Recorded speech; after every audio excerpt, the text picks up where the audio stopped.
कि मैं इनसे राज़ी हो गया हूँ, ये मुझसे राज़ी हो गए। तो रज़ी अल्लाहु अन्हुम व रज़ू अन्हु, आखिरी बात आपको समझा दूँ। इस जुमले के अंदर इसकी चाशनी को समझने की कोशिश करें।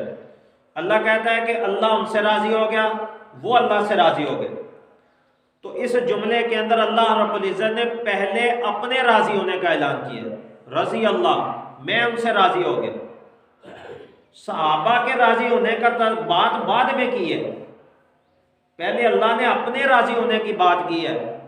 इससे एक बात तो यह समझ आती है कि ये जो अल्लाह रब्बुल इज़्ज़त ने तरतीब रखी है लफ्ज़ों के कुरान करीम में, पहले अल्लाह ने अपनी रज़ा का ऐलान किया, फिर उनके राज़ी होने का ऐलान किया है। तो एक बात यह समझ आती है कि जितने भी सहाबा इकराम थे जिनको अल्लाह रब्बुल इज़्ज़त ने शर्फ़ सहाबियत बख्शा, ये सारे के सारे लोग अज़ल से चुने हुए थे, अज़ल से चुने हुए थे।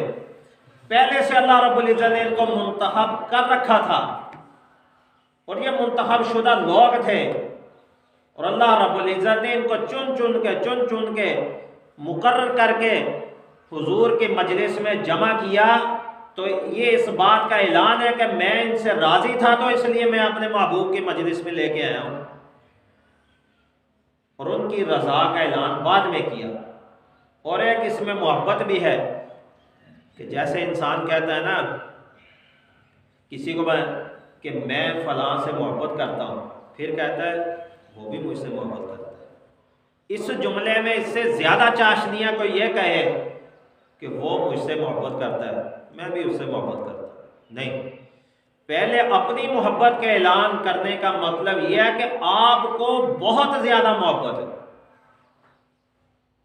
तो रज़ी अल्लाहु अन्हु व रज़ू अन्हु, कि अल्लाह कहते हैं मैं उनसे राज़ी हो गया। पहले अल्लाह ने अपनी रज़ा को मुकद्दम किया है कि अल्लाह उनसे राज़ी हुआ तो उनको शर्फ़ सहाबियत बख्शा, अल्लाह उनसे राज़ी हुआ तो उनको हुजूर की मजलिस में आने का शरफ़ बख्शा, अल्लाह उनसे राज़ी हुआ तो उनको हुजूर के ऊपर ईमान लाने का शरफ़ बख्शा। तो इसलिए ये जो एजाज़ है ना रज़ी अल्लाहु अन्हु व रज़ू अन्हु, ये सिर्फ सहाबा के साथ ख़ास है, सिर्फ सहाबा का ये एजाज़ है। सहाबा का ये जो हमारे सहाबी के नाम के साथ कहते हैं ना रज़ी अल्लाहु अन्हु, ये वो एजाज़ है जो अल्लाह रब्बुल इज़्ज़त ने उनको अता किया हुआ है, ये वो तमगा है जो अल्लाह ने उनको दुनिया में अता किया हुआ है, ये वो लक़ब है जो अल्लाह ने उनको अता किया हुआ है। इसलिए ये किसी ने नहीं गढ़ा हुआ, ये कुरान करीम में अल्लाह ने बराह रास्त उनको खिताब करके ये एजाज़ अता किया हुआ।